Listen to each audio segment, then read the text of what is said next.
सब राजनीति कर रहे हैं और हमें एक ही कम्युनिटी को परेशान कराया जा रहा है क्योंकि हम मुसलमान हैं। हमारे बुजुर्गों ने यहाँ पर रहकर सही नहीं करा। मौलाना अबुल कलाम आजाद ने जामा मस्जिद से कहकर हमें रोक लिया यहाँ पर कि देश हमारा है, हम यहाँ पर रहेंगे और खुशहाली के रहेंगे। लेकिन जिन्ना साहब कह रहे थे जब आजादी का टाइम हुआ था कि हिंदुस्तान में मुसलमान रुक तो रहे हैं, लेकिन आपको जिंदगी भर यही साबित करना रहेगा कि हम मुसलमान हैं, हम मुसलमान। आज हमारे साथ यही हो रहा है। 50 साल से लोग यहाँ पर रह रहे हैं। विवादित जमीन उधर थी, फैक्ट्री की तरफ जहाँ पर कारखाना था। मुसलमानों को टारगेट किया है क्योंकि मेरा नाम सद्दाम है, इसलिए मुझे टारगेट। ऐसे में आप तस्वीरों को ज्यादा से ज्यादा शेयर करें। मैं बता सकता हूं, गोदी मीडिया इस मामले को कभी नहीं उठाएगी। दरअसल मामला क्या है कि जिस तरह से सरकार चाहती है उसी के ही पिठलग्गू बने हुए हमेशा रहते हैं। क्या है, ऊपर नेशनल मीडिया हो या स्थानीय मीडिया हो, ऐसे जो मार्मिक और दिल को दहला देने वाले दृश्य यहाँ से आपको मिलेंगे वो कभी नहीं दिखाएगी, ना ही कहीं इसी इशू को दिखाएगी। लोग बीमार पड़े हैं, लोग हॉस्पिटलों में एडमिट हैं। आप तस्वीरों को देखिए, ज्यादा से ज्यादा शेयर कर दिए। आप देख सकते हैं घर के सामान पूरी तरीके से प्रशासन द्वारा सील लगाकर हाई कोर्ट के निर्देश के बाद, और आप देख सकते हैं यहाँ पर इस पन्नी में ही ये पूरे परिवार, अब चूंकि ठंड का माहौल है ऐसे में आप देख सकते हैं किस तरह से ये लोग अपने गुजर बसर कर रहे हैं। मैं दिखाऊंगा आपको ये नोटिस जो प्रशासन ने यहाँ पर लगाया है, और इस तस्वीरों को आप ज्यादा से ज्यादा शेयर करें। नोटिस देख सकते हैं, सर्वसाधारण को सूचित किया जाता है कि ये संपत्ति Messrs UP glass works limited समापन के मामले में पारित माननीय उच्च न्यायालय इलाहाबाद के आदेश दिनांक 13/7/1994 के अंतर्गत माननीय न्यायालय के अधीन है। अतः इस संपत्ति से किसी भी प्रकार की छेड़छाड़ या कब्जा करना माननीय उच्च न्यायालय के आदेश का उल्लंघन माना जाएगा और न्यायालय की अवमानना अधिनियम के तहत दंडनीय होगी। आज्ञा से विक्रम सिंह, शासकीय संपादक। और आप देखें उच्च न्यायालय इलाहाबाद की ओर से ये नोटिस आप देख सकते हैं। तस्वीरों को आप दिखा सकते हैं। यहाँ पर आप देखिए किस तरह से छोटे छोटे मासूम बच्चे हैं और किस तरह के लोग, महिलाएं यहाँ पर विलाप कर रही हैं और रो रही हैं। ऐसे में इनको पूरी तरीके से जीवन जीने के लिए बिल्कुल ऐसे जानवरों की तरह छोड़ दिया गया, क्योंकि कम से कम 50 साल से ये लोग इन घरों में यहाँ पर रह रहे थे और इनका रोना बिलखना किसी से देखा नहीं जा रहा है। ऐसे में आप इस अम्मा को भी देख सकती है जो काफी वृद्ध है। ऐसे में बच्चों को संदूकों के साथ और पलंग के साथ यहाँ पर और मैं सामान के साथ यहाँ पड़ा हुआ आप देख सकते हैं। रात किस तरह से गुजारी जा रही है और ऐसे में टॉयलेट की परेशानी, तमाम दिक्कतें हैं। मेरे साथ डॉक्टर साहब मेरे साथ मौजूद है, बबलू भाई, मैं उन्हीं से जानकारी करूँ। इतना सब कुछ हो गया, लेकिन सर कम से कम आपकी तरफ से कोई कार्रवाई अब तक अमल में क्यों नहीं लाई गई? हमारे पास कोई भी नोटिस, आज तक हमारे पास कोई नोटिस ही नहीं आया। कोई लीगल नोटिस न माननीय उच्च न्यायालय से आया, न कोई रेवेन्यू अथॉरिटी ने कोई हमें नोटिस दिया। हमें कोई भी जानकारी इस बात की नहीं थी। सुबह सुबह लोग हमारे घर पर आए और कहा कि हमें वो दिया, क्या हमारे लोग आके ये फोर्स के साथ आए और कहा कि घर खाली करो। हमने कहा घर क्यों खाली करें? बोले ये हाई कोर्ट का आदेश है। तो हमने कहा हमें पता चलना चाहिए, कोई लीगल नोटिस हमें बताइए कौन है कि हम लिक्विडेटर की तरफ से आए हुए हैं, क्या लिक्विडेटर क्या होता है, यही हमें समझ में नहीं आया। हमने गूगल किया लिक्विडेटर क्या चीज होती है, तब पता चला कि ये शासकीय समापक होता है, ये ऐसा होता है, ये वैसा होता है। एक अकेले घर में सोते हुए इंसान को ला करके और ये अचानक सुबह को ये कह दिया जाए फोर्स के साथ लाकर कि लो तुम घर से बाहर निकल जाइए, तो हम क्या कर सकते हैं उसमें? हम क्या जवाब? फिर दूसरी बात, जो ये इनके पास इन्होंने नक्शा दिखाया हमको आके कि नक्शा है कि आप इसमें, लेकिन हमें पता चला कि हमारा 674 गाटा नंबर जो है वो अनऑथराइज कॉलोनी है, ना कि किसी फैक्ट्री के ऑनर की जगह थी वो।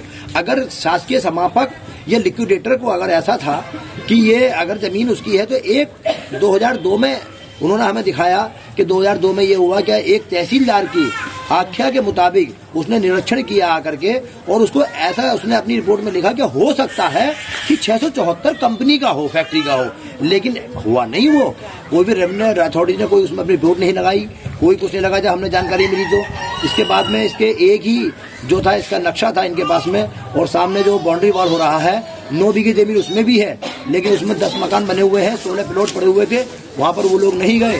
तो एक ही देश में एक ही जज साहब के आदेश पर और 2 जगह कार्रवाई न हो गई, एक जगह कार्रवाई की गई क्योंकि हम मुसलमान थे, हमें टारगेट किया गया। अगर हमें आप लोगों को निकालना ही है तो या तो हमें फिर एक बार ही हमें मार के भगा दीजिए कहीं, हम अपने बच्चों को लेकर चले जाएंगे, या हमारे पुरखों ने बुरा किया कि हम इस देश के लिए हम यहीं रह गए, चाहते तो हम भी कहीं चले जाते। देश 47 पे हमारे पास ऑफर था लेकिन हमारे पूर्व बुजुर्गों ने कहा कि हम अपने देश से मोहब्बत करते हैं। हमें पता होता तो हम आज अपने पुरखों को बुरा कहते हैं कि उन्होंने गलत फैसला किया कि वो यहाँ रहे, हमें नहीं रहना चाहिए था यहाँ पर। ये आज हमें एक कभी हमारा कान काट लिया, एक हमारी आंख निकाल ली, एक हमारा पैर काट दिया। अरे हमें एक बारी जान से मार दो, हमें क्यों तड़पा तड़पा के मार रहे हो? क्या हालात बने हुए हैं हमारे, खुले आसमान के नीचे पड़े हैं आज। क्या हमारे यही हम इसलिए हमने अपने देश से मोहब्बत की थी। पानी और बिजली काट दी गई है, पानी काट दिया गया है। हम तो नगर पालिका को 50 वर्षों से हम यहाँ रह रहे हैं, 50 वर्षों से नगर पालिका को हम अपना हाउस टैक्स जमा करते हैं, गिराकर जमा करते हैं, जलकर जमा करते हैं। विद्युत विभाग को बिजली के हमारे कनेक्शन लगे हुए हैं। यहाँ से जो आपकी सड़कें देख रहे हैं, ये सब सड़कें हैं, ये लाइनें हैं, ये सब जो है सरकार की तरफ से, नगर पालिका की तरफ से दी हुई है। अच्छा, कुछ घर प्रधानमंत्री आवास के तहत भी बस्ती में करीब 14-15 मकान जो 14-15 मकान इस सरकारी योजना से बने हुए हैं, नरेंद्र मोदी की उससे बने हुए हैं। कुछ के नक्शे भी पास हैं।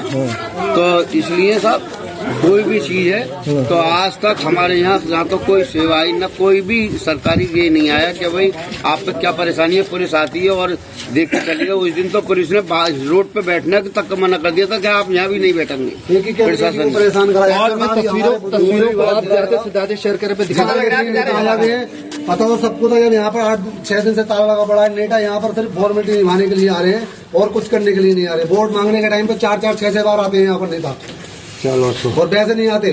बिल्कुल बराबर में मतलब सांसद जी हैं, विधायक है, विधानसभा किसकी थी यहाँ पर, वो लोग कहाँ पर हैं? जब हमारे घर में ताले लगे पड़े हैं, खुले आसमान के लोग रह रहे हैं यहाँ पर, खुले आसमान पे बिल्कुल नीचे, न पानी की फैसिलिटी, गुलाबों नहीं है, कोई नहीं है यहाँ पर, कोई भी बच्चे पढ़ने नहीं जा रहे, पानी तक तो तरफ से नहीं आते। ये तो मोहल्ले के लोग यहाँ पे जो खाना खिला रहे, कोई चेयरमैन तक का नहीं आया, ना निगम पार्षद आया, ना विधायक, ना मंत्री। एक सांसद जी जरूर आ गए थे यहाँ पर, जो मौजूदा सांसद है जियाउर रहमान, और कोई नहीं आया यहाँ पर। सब राजनीति कर रहे हैं और हमें एक ही कम्युनिटी को परेशान कराया जा रहा है, क्योंकि हम मुसलमान हैं। हमारे बुजुर्गों ने यहाँ पर रहकर सही नहीं करा।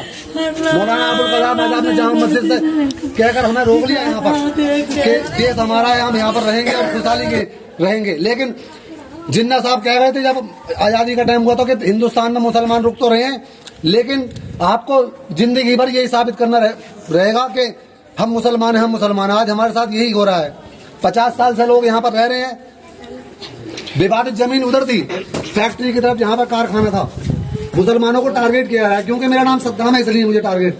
ऐसे में आप तस्वीरों को ज्यादा से ज्यादा शेयर करें। मैं बता सकता हूं, गोदी मीडिया इस मामले को कभी नहीं उठाएगी। दरअसल मामला क्या है कि जिस तरह से सरकार चाहती है उसी के ही पिठलग्गू बने हुए हमेशा रहते हैं। क्या है, ऊपर नेशनल मीडिया हो या स्थानीय मीडिया हो, ऐसे जो मार्मिक और दिल को दहला देने वाले दृश्य यहाँ से आपको मिलेंगे, वो कभी नहीं दिखाएगी, ना ही कहीं इसी इशू को दिखाएगी। लोग बीमार पड़े हैं, लोग हॉस्पिटलों में एडमिट हैं, बच्चे पढ़ने नहीं जा रहे। ये छोटे छोटे बच्चे हैं ना, दिखाओ, छोटे छोटे बच्चे हैं, ये स्कूल नहीं जा रहे सारे। कैसा यहाँ स्कूल, नहाने की व्यवस्था नहीं, रोने की व्यवस्था नहीं, छोटे छोटे बच्चे। एक बार दीवारें खड़ी करते हैं, ये छोटे छोटे लेंटर बढ़वाते हैं, फिर प्लास्टर ये लेडीज है घर के बाहर बैठी हैं, रो रही हैं, ये बीमार हैं, ये बच्चे हैं छोटे छोटे मजदूर लोग हैं। ये एक बार में तुम उजाड़ रहे हो, ये कौन सा तरीका है? अरे एक बार हमसे मना कर दो, अलग बसा दो हमें। अगर हमसे इतनी नफरत है, वोट कोई भी पार्टी हो, कोई भी हो, वोट लेने के लिए यहाँ पर हाथ जोड़ कर आते हैं, और वैसे कोई नहीं आएगा। अब यहाँ पर कौन देख रहा है? ये मोहल्ले के लोग दे रहे हैं। किसी से कोई मतलब उम्मीद हमें मतलब है भी नहीं अब यार। बस सुप्रीम कोर्ट से ही उम्मीद है। कोई नेता इसमें कुछ कर भी नहीं सकता, क्योंकि अगर नेता इसमें करता तो हमें पहले करता। हमने सबके दरवाजे खटखटाए। कुछ नेताओं ने ये भी कहा कि मतलब ये कि ये जो है हाई कोर्ट का मामला है, हम इसमें कुछ नहीं कर सकते। अरे कम से कम पब्लिक के बीच में आकर कम से कम अपनी हमदर्दी तो दिखाओ। शादी ब्याह में तो आते हो आप यहाँ पे, जब लोग यहाँ के नेता लोग देकर जाते हैं दावत, तो तुम सब लोग आते हो यहाँ पर शादियों में, तो क्या बात तुम खुशी खुशी के सब हमारे हमदर्द।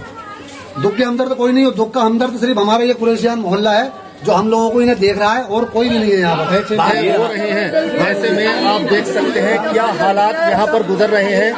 ये बहजोई का बाग मोहल्ला कहलाता है, जहाँ पर आप देख सकते हैं इन महिलाओं को, वृद्ध महिलाओं को, जो पूरी तरीके से घर से उनको बेघर कर दिया गया। ऐसे 80 घर हैं और करीब 1250 परिवारों के ये लोग यहाँ पर हैं, जो बच्चों और बूढ़ों के साथ में यहाँ पर मौजूद हैं, और सबकी आंखों में कहीं आंसू है, नम आंखों से ये लोग